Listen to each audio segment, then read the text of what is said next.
නැතුව ගත කරපු රාත්‍රී වැස්සට අවුවට තෙමුණු වේලුණු රාත්‍රී වලට මේක ලොකු මානසික සුවයක්. ඉතින් අපි ලබපු සම්පත එයයි දිට්ටා සුළු කුණාටුවට වැටුණු කූඩුවක් කෙලින් කරලා නැවතත් මේ හොරම්පැල්ලේ අභිමානය මුළු මහත් ලෝකයකටම අරන් ගිය සිංහ පුතු සිංහ මව්වරු සිංහ පියවරු ඉන්න ආදරණීය ගම්මානයක් නවීන් අද ලාංකේය ඉතිහාසයේ මේ හොරම්පැල්ල නවලෝක හන්දිය කියන අභිමානවත් ගම ගිහිල්ලා ඉවරයි. ඉතින් ඔය ඉන්ට්‍රස් එකේ ඇතුල් වෙන සියලු දෙනා කෙලින් පාන්න අර පැත්තට යන්න.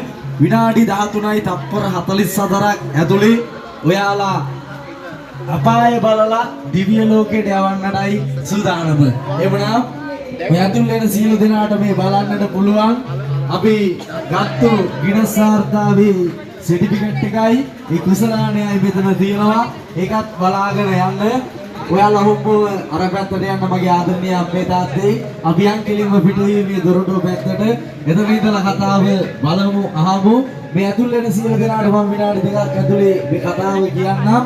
නිර්මාණ ශිල්පියා සුරංග උදේ කුමාර නම් අසහාය නිර්මාණ ශිල්පියා මගේ ගමේ මගේ ආදරණීය පොරෝරියම් බියුණු ලංකාවේ නිලනොලක් ඉංජිනේරුවෙක්. මොකද වෙසක් පොසොන් කියන්නේ ඒ වගේ ඉංජිනේරුවන් බිහිවන කාලයක්. ඉතින් සුරංග උදේ කුමාර කියන අහිංසක දුප්පත් ශරීරයට උවමනා වුණා මැරෙන්න කලින් රටට දැනෙන්න ආදරණීය වැඩක් කරන්න. ඊට පස්සේ කිසිම කැටලොග් එකක් නැතුව එයා වැඩේ පටන් ගත්තා. මේ ආදරණීය නිර්මාණය පවුණු වෙසක් පුර පසළොස්වක බොහෝ දිනයටයි ප්‍රදර්ශනය කරන්න බලාපොරොත්තු වුණේ. නමුත් මගේ ආදරණීය අම්මේ තාත්තේ හිට්පිට නැතුව ඇදහැළුණු දිට්ටා සුලිකුණාටුවට සම්පූර්ණම අට්ටාලයයි කූඩයයි බිමට කඩාගෙන වැටුණා. ඔයාලා Facebook කරවා හරි පත්තරයකින් හරි YouTube එකකින් හරි නිවුස් වලින් හරි බලන්නට අහන්නට ඇති. එහෙම නේද?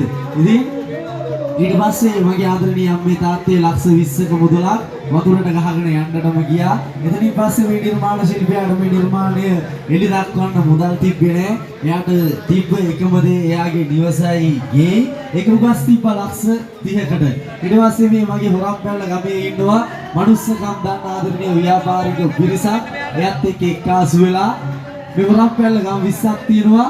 මං වගේ තරුණයෝ 2000ක් විතර නිර්මාණ ශිල්පියාගේ පිටිපස්සෙන් හිටගත්තා. ඊට පස්සේ අපි වැඩේ පටන් ගත්තා.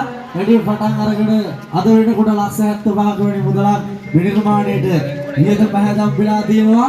ලංකාවේ පේදුරු තුඩුවේ ඉඳලා දෙවොන්තර තුඩුවට ආදරණීය ජනතාව ලක්ෂ සංඛ්‍යාත ආදරණීය